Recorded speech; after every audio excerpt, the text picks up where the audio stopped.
Bonjour à tous, c'est avec plaisir que je suis là avec vous de nouveau pour partager la parole de l'Éternel afin de s'enrichir notre foi.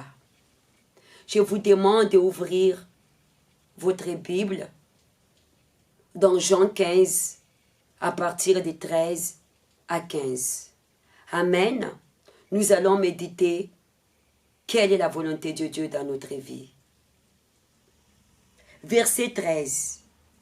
Il n'y a pas plus grand amour que donner sa vie pour ses amis. Vous êtes mes amis si vous faites ce que je vous commande.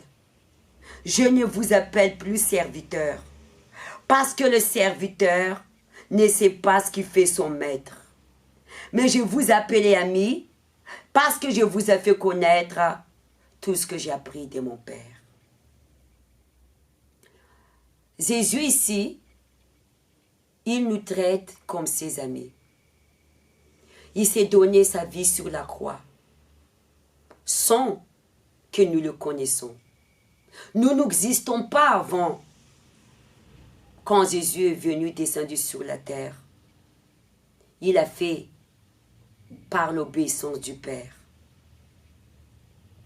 Dans la Bible, il y a une personne que Dieu a bien mentionné qu'il était son ami.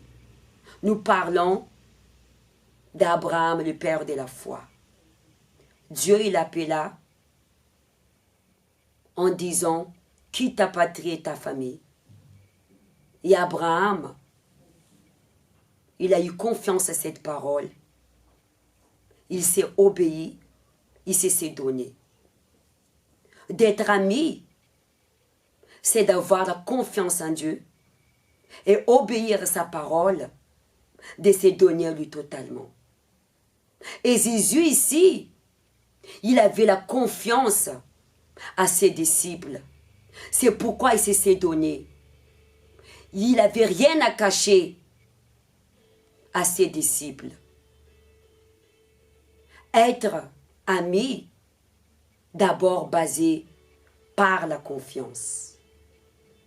Et Jésus, il mentionne bien ici qu'il y a une différence entre ami et un serviteur.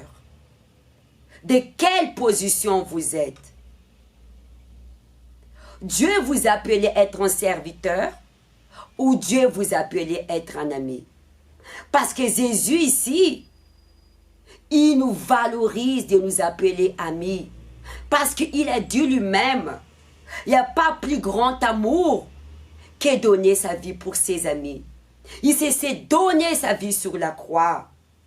D'ailleurs, en parlant de sang, nous sommes dans le semaine de Pâques.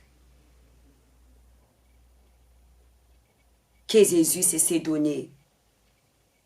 Il a rendu son esprit le vendredi et le dimanche il s'est ressuscité.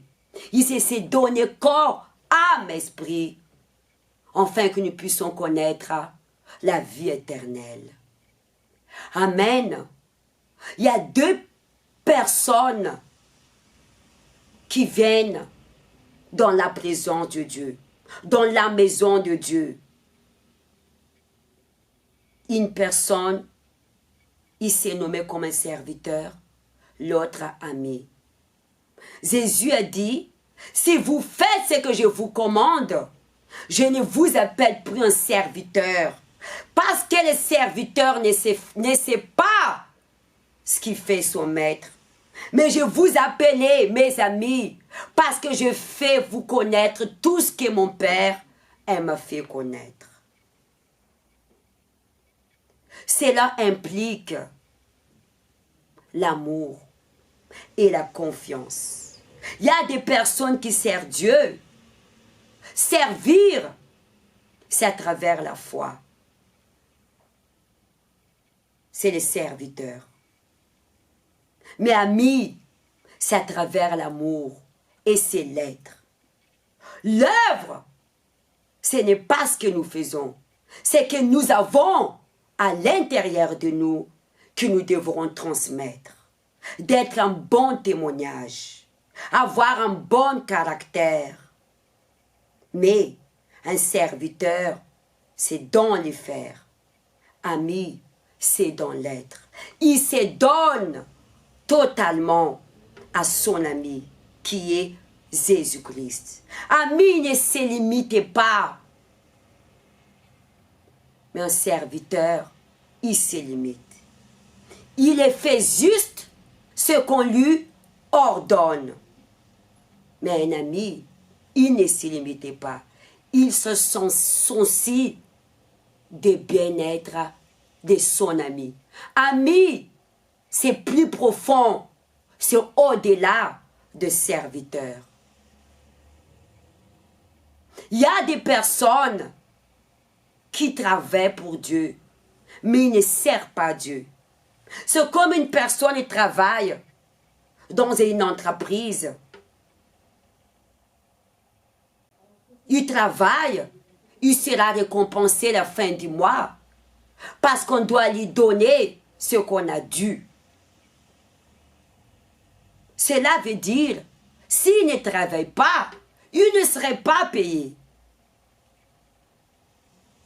Il n'est pas obligé d'aller travailler parce que il est le maître de lui-même. Mais ami, c'est lui qui sert. Ami, c'est un engagement. C'est une grande responsabilité. Je peux vous donner un exemple. Souvent dans les mariages, les maris, ils se confient plus à son ami que son épouse. Parce qu'ils se connaissent. Amis se connaissent dans l'être. Alors Dieu vous appelle d'être ami de Dieu, mais pas d'être un serviteur. Amen. Voilà les messages que Jésus veut nous transmettre. Soyez amis de Dieu. Mais ne se limitez pas en tant qu'un serviteur. Donnez-vous totalement à Dieu, corps, âme, esprit. C'est ça être ami. Mais serviteur, il donne juste le corps. Il donne juste sa disposition. Il se limite. Soyez amis de Dieu et vous allez faire sa volonté. Ce n'est pas parce que je sers Dieu en tant qu'un serviteur que je fais la volonté du Père. Mais un ami, il fait la volonté de son ami. Et si vous considérez Jésus comme votre ami, vous devrez faire sa volonté. Je vous remercie de votre disposition de m'écouter. Nous allons se trouver ici à la prochaine fois.